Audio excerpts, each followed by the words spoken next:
My father has certainly fallen into the category of jazz critic, a historian, an educator. Here we're calling him an advocate, which I like, and I think he appreciates also. First of all, he knew what he was talking about. He is a serious student of the music and had done a lot of work with musicians. My father started listening to jazz because of his brother, Monroe, who was a little more than 12 years older than him. He was like a second father in a way. He used to take me out with his friends, and I found that this interest he had, touched me. I didn't have to think twice about it.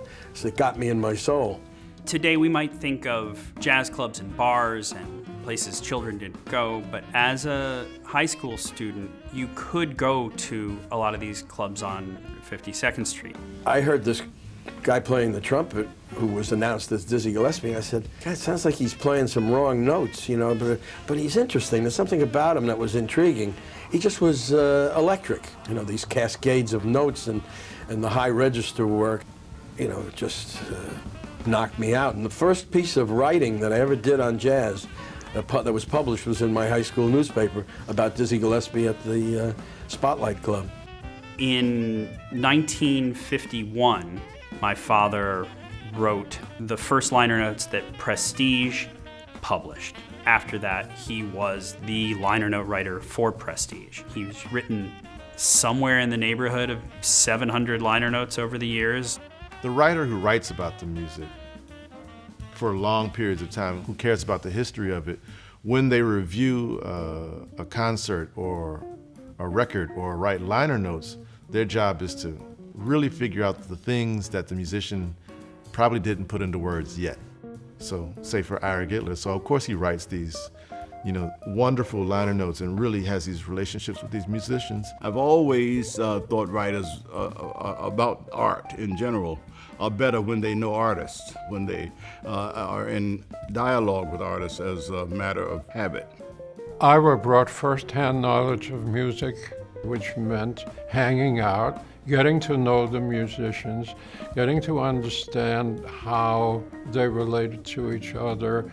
Ira was one of the spokespeople for bebop. He was very early into that. He said that Bird was one half of his heartbeat and Dizzy Gillespie was the other. They hit me like a revelation. I became really a fanatic about them. I tried to convert everyone I met. You got to listen to this. It was radical music bebop, and it was intended to be. And Ira wrote really quite accurately about what bebop's intentions were. So Ira was responsible for really trying to say, okay, well, let's just not overlook this. And that is a major shift in the trajectory of jazz. It's a major shift because it's an attitude shift too. The history of the music wasn't something he felt was in a book, but it was something he had experienced. Those of us who do what Ira does, we serve the music and we try to serve it well, and Ira always has served it very well indeed. When everything you read about Ira Gitler recounts how he talked about how he fell in love with this music, had immense curiosity about it, tracked it everywhere he went, did everything he could to involve himself in the music. Ira is a person who tirelessly wanted to capture what the musicians were going through. It really affected him.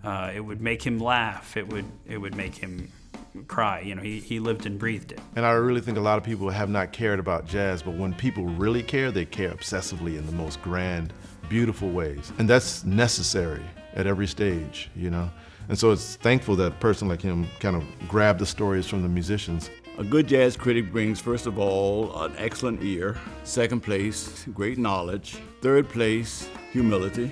And in the fourth place, good writing skills. And Ira had them all.